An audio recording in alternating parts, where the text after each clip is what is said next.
You get so focused on telling a story like this that at some point along the way, I don't know where it was, it just hits you that the story of just even making the story has been life-changing. Are you excited about this giraffe today? Yeah. So do you know the giraffe's name? Stanley. I'll never forget the first morning. Woke up basically in the middle of the night to go out and film. Our very first scene was with the giraffe. Walk up to Stanley, keep your hand like this and put it right up to his mouth. I think this film was challenging in the sense that there was, we had kids and animals, and those are like two things that they say just don't work with. Ellie, you ready in there? Yeah. From the beginning, we knew that the casting of this girl was probably the most important thing in the development of the film. I think the thing about Ella is that she is like the utmost professional, probably more than anyone else on the set, and that she would be laughing and joking, and then suddenly it was like, okay, we're ready, and it was like, boom. Like she was in character. Never forget Ella walking into the office, and yeah, it was like we just knew. Coming out of the project, me and Andrew both realized how lucky we were to have the team that we had. It just operated at a level of excellence that just when it all came together was incredible.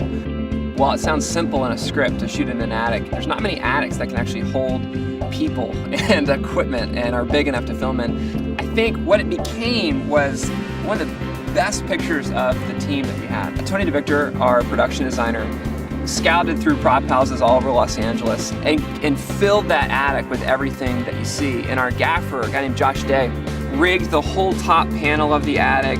Everything was on dimmers. We had light sources coming in the windows. And I'll never forget walking in that attic the first time it was lit and it was designed, and it just took my breath away.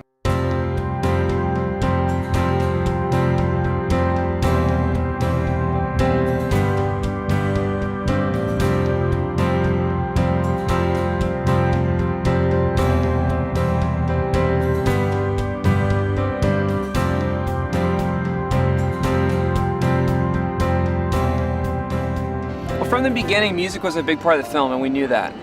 We knew that this whole thing was going to move in this kind of three-act structure, that we'd have these sections from the book. Adventure was going to be really fast-paced and aggressive. Life was going to be very sensitive and fragile, and then wonder was going to be very just beautiful.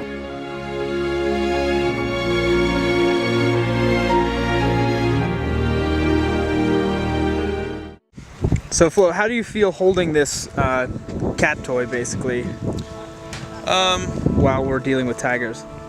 Nervous. Nervous? Sure nervous.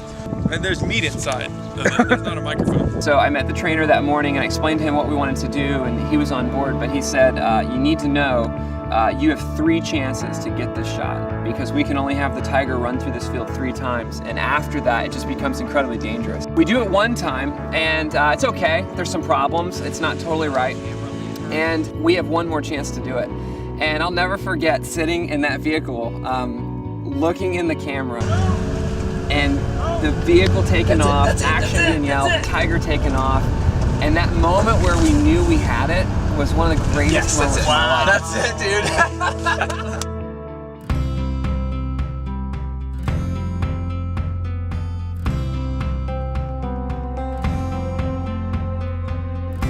What the film became about to me is this choice of how are you going to look at the world. Is this place still wonderful in spite of the pain and struggle we go through? And it began to me to feel like a letter to my own kids, to just impart this sense of the world is full of wonder, and life is something to be embraced and chased after.